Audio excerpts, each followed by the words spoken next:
بسم اللہ الرحمن الرحیم۔ السلام علیکم، میں ہوں صفیہ خان۔ شامل کرتے ہیں ہیڈ لائن۔ آخر کراچی والے یہ کیا کھا رہے ہیں؟ 2 بچوں کی پراسرار موت کے بعد سندھ فوڈ اتھارٹی کا ریسٹورنٹ پر چھاپا۔ سڑا ہوا بدبودار گوشت خاموشی سے منتقل کرنے کی کوشش ناکام بنا دی گئی۔ 3 سال پرانا 80 کلو گوشت برآمد کر لیا گیا۔ بچوں کے نمونے لاہور فورنسک لیب ارسال کر دیے گئے۔ قانون کی بالادستی کے لیے تمام ریاستی اداروں کی حمایت جاری رہے گی۔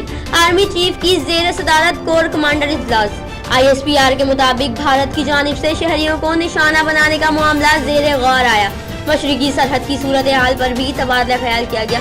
PTI MPs نے وزیر اعظم عمران خان کے سامنے شکایتوں کے انبار لگا دیے۔ وسیم اختر آپریشن کی آڑ میں پکی دکانیں بھی توڑ رہے ہیں۔ کراچی سے منتخب نمائندوں کی وزیر اعظم عمران خان سے ملاقات۔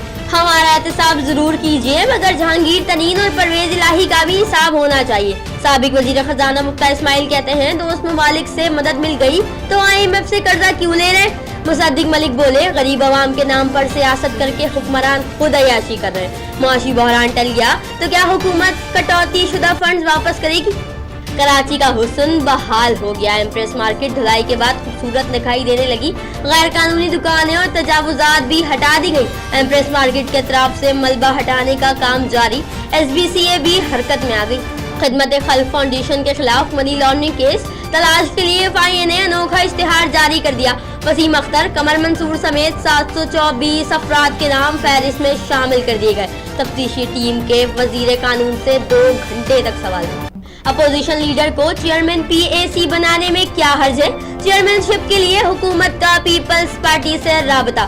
حکومت انا کا مسئلہ نہ بنائے، جیالوں نے حکومت کو لال جھنڈی دکھا دی۔ چیئرمین PAC کا عہدہ قبول کرنے سے معذرت۔ فی الوقت اتنا ہی۔ مزید خبروں اور بیٹس کے لیے وزٹ کیجیے ہماری ویب سائٹ csnlive.tv۔ اس کے علاوہ آپ ہمیں ٹویٹر اور فیس بک پر بھی جوائن کر سکتے ہیں۔ دیکھتے رہیے CSN۔